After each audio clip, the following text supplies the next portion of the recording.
It's very rare but not unusual in Putin's Russia to be seen criticizing the state or the military or even the supreme leader.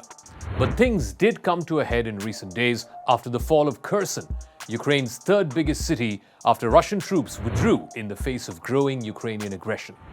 Russia's pro-war activists have gone into overdrive. They have delivered a damning indictment of the Russian military and its performance in Ukraine.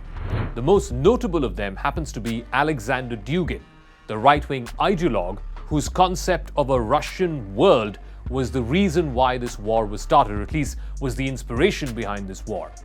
Dugin, in fact, wrote online that the main job of an autocratic leader is to protect the people and the land under his control. This is what he wrote, and I quote, "The authorities in Russia cannot surrender anything else.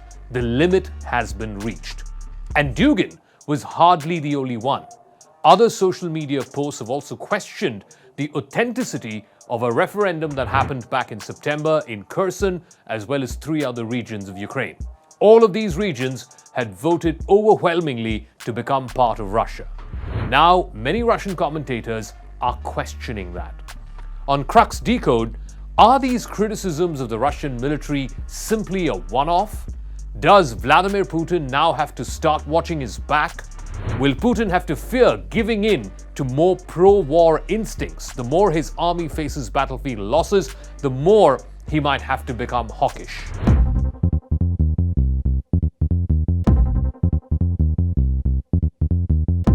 The Communist Party faction in the Duma, or the Russian parliament, which rarely ever challenges anything that the Kremlin proposes, had recently put a demand on an explanation from the Ministry of Defense. What many in Russia's right-wing ecosystem are unable to understand: how did the generals order the withdrawal from Kherson? Putin's governing United Russia party torpedoed that proposal from the parliament. Some analysts suggest that the flow of criticism indicated that Putin had failed to distance himself from the repeated setbacks that we've seen in the war. But whether or not this will actually cost Putin his job, that is still up in the air.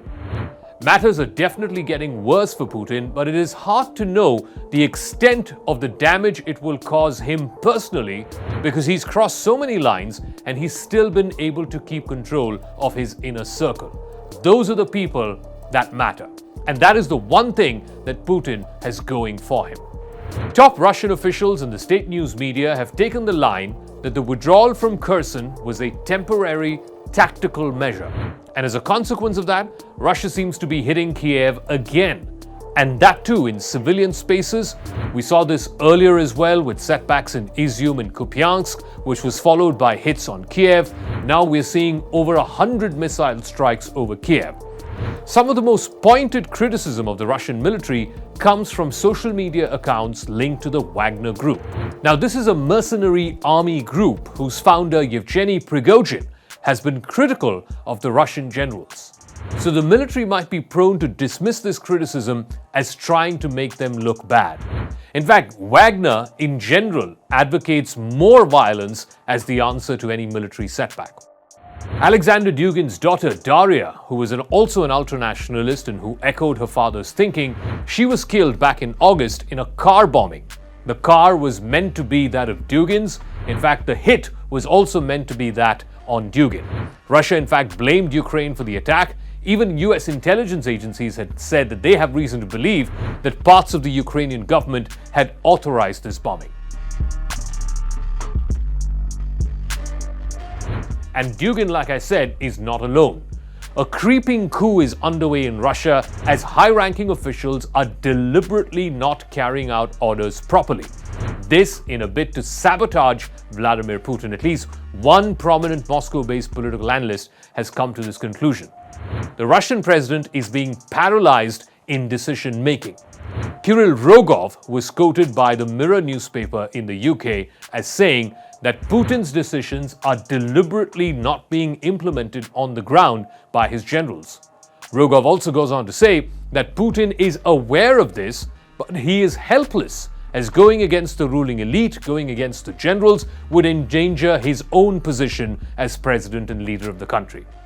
A few commentators also wondered out aloud And this is the most pertinent question: why is Russia not using its nuclear arsenal, tactical nuclear weapons that it boasts of and does threaten from time to time to deploy in case of battlefield defeats? And why the Russian military was not bombing the routes in western Ukraine that are being used to import military supplies from the United States as well as from Europe. But all of this is only making the Russian state all the more clammed up. Russian President Vladimir Putin has proposed an amendment to a law allowing officials to revoke the citizenship of Russian nationals if the Russian military is shown in poor light. Now, these amendments, which were originally adopted by the State Duma back in April, they basically say that any public dissemination of deliberately false information about the Russian armed forces will be held as a crime. It'll be sufficient for cancelling Russian passports and thereby Russian citizenship. What it primarily does, it targets people who acquired citizenship through passport and not by birth. Now, since the start of this Ukraine conflict, Russia has been hawking in terms of how the actions of its military are reported by the local media. It's also been taking action against the media on its war reports by deeming some of them as unfavorable. Just earlier this year, a couple of weeks after the conflict began, Russia's parliament passed a law imposing a jail term of up to 15 years for spreading intentionally fake news about the military.